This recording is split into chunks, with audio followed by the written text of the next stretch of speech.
In this devotional, I'm going to share with you 3 thoughts from Song of Solomon, chapter 3, verses 1 through 5, where we'll learn a little bit more about the bride's love.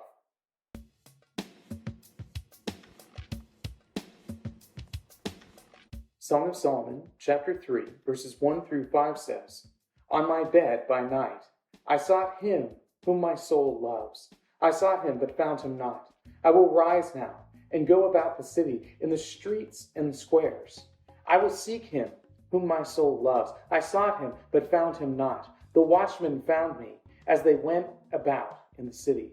Have you seen him whom my soul loves? Scarcely had I passed them when I found him whom my soul loves. I held him and would not let him go until I had brought him into my mother's house and into the chamber of her who conceived me. I adjure you, O daughters of Jerusalem, by the gazelles or the does of the field, that you not stir up or awaken love until it pleases." Song of Solomon uses this great idea of love, the young love right before the marriage, that is expressed best in things like poetry and dreams. And many people think that this section I just read is a part of a dream, that the bride is dreaming about her husband-to-be, that she is longing for him. And that's why it begins while she is lying down in her bed. I'm going to share with you 3 thoughts from Song of Solomon, chapter 3, verses 1 through 5, to describe the bride's love. Thought number 1, fear of loss. The dream is one that many of us have had before. It's where we are chasing something that we need to find. And if you've ever had this dream where you need to find somebody's missing, it can be a really frightening event.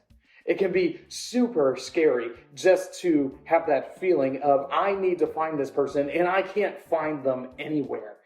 And that's what's depicted here in this section, where the bride awakes and she's looking for the groom and she just can't find him anywhere. She runs out into the street and she's looking for them. She sees the guard passing by and she asks them, "Where is he? Where is the groom? Where is my beloved? Where is the one whom I loved? I can't find him."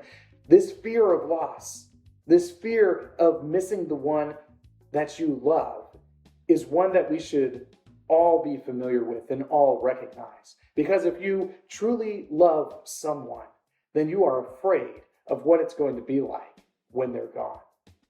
Thought number 2, holding close. When the bride finally does, in this seeming dream, find her beloved, what does she do? She grabs him. She grabs him. Maybe that looked too aggressive. She grabs him and embraces him and holds him close, and she takes him to the place of safety. She takes him to her mother's room. And some people might think, oh my goodness, she's taking him there to do what lovers do.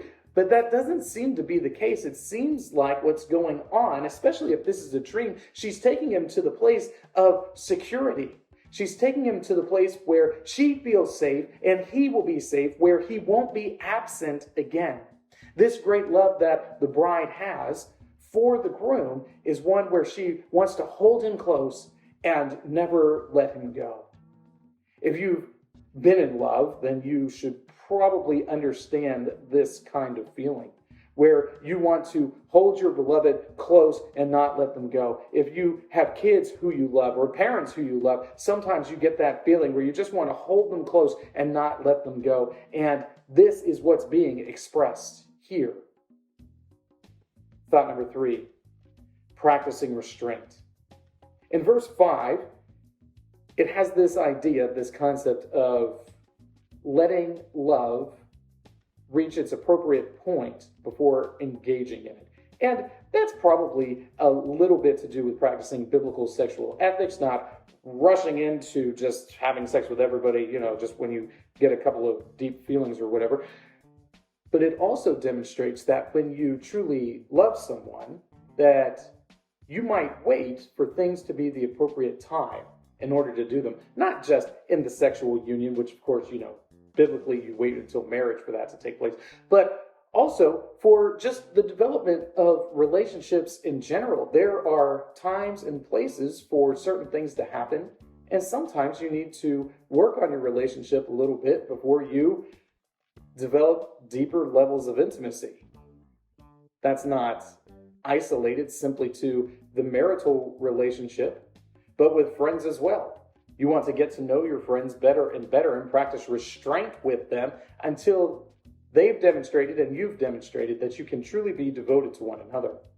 By practicing restraint, you demonstrate the value that you have in that other person. So the bride's love, once again, is reflective of the great love that the church has for Christ. These three thoughts come from the assigned reading of Song of Solomon, chapters 3 and 4. If you'd like to read through the Bible with me, you can do so by clicking on the link below or by joining the Facebook group Through the Bible, where we are reading the text of Scripture together.